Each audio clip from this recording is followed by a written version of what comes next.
the worst day of most people's lives does not play out in a public way. It did for you and the other families. How do you think that's uh, impacted how you and the other families, if you can speak for them at all, responded to the tragedy?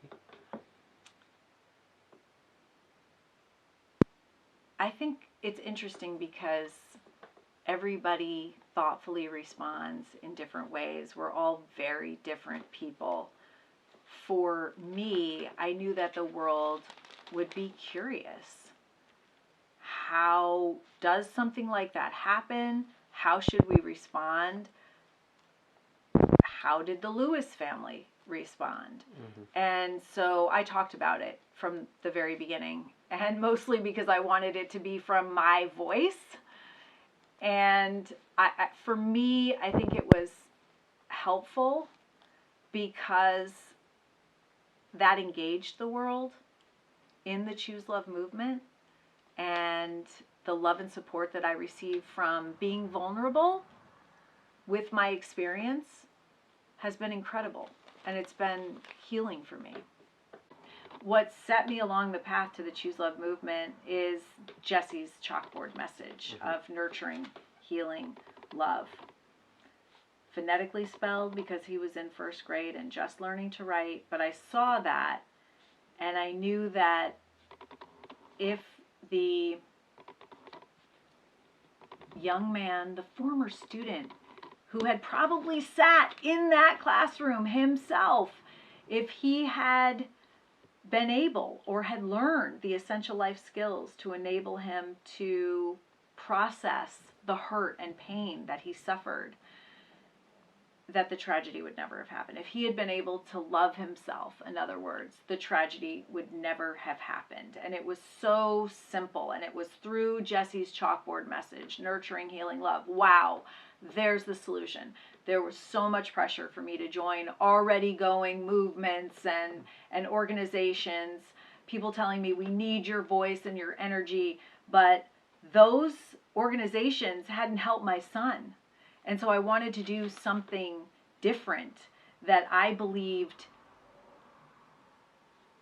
could help so many of the kids that are out there right now suffering at an unprecedented degree and amount. There was another letter that I got from a doctoral professor who said that he had spent the last 20 years of his life researching these issues because, of course, this issue of school shootings had been going on for decades before. And he gave me a book list of the hundreds of books that he read and all the research reports that he had utilized. And he said that after, I don't know, 10 or 20 years of researching the issue, that he'd summed it up. And I had the paragraph that he had summed up the solution in, highlighted, and I used to carry the letter around with me everywhere I went. And it said that if an individual or a child received 15 minutes of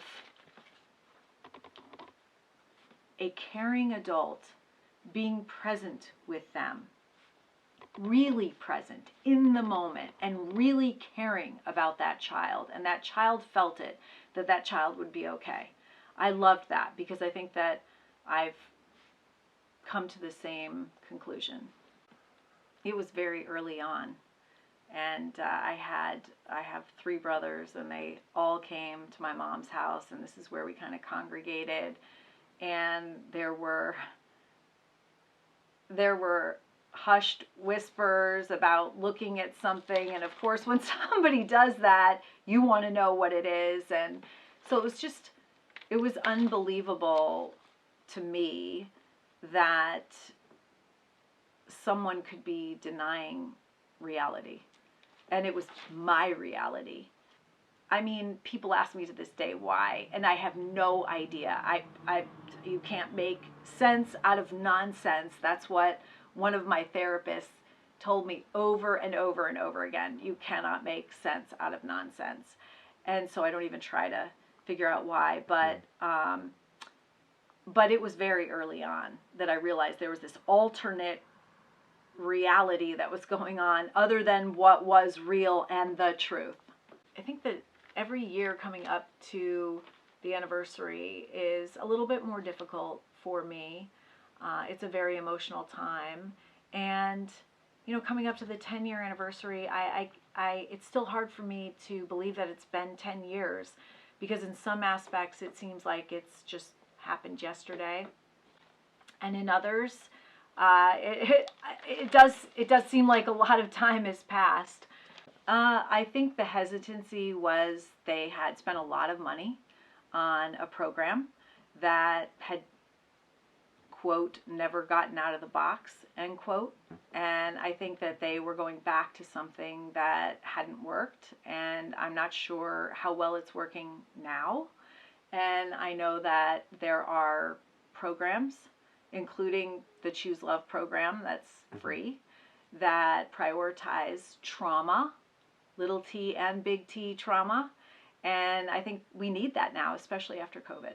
Do you think the town has responded and changed over the last 10 years? It's obviously a town that now everyone in the country knows about. How do you think it's responded to that?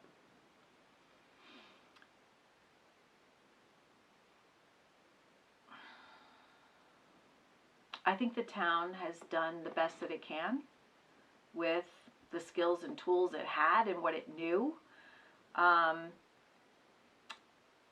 think that we learn after every tragedy, or at least we should. I don't think there's a playbook out there for other towns, but I think that we can learn from other people's mistakes.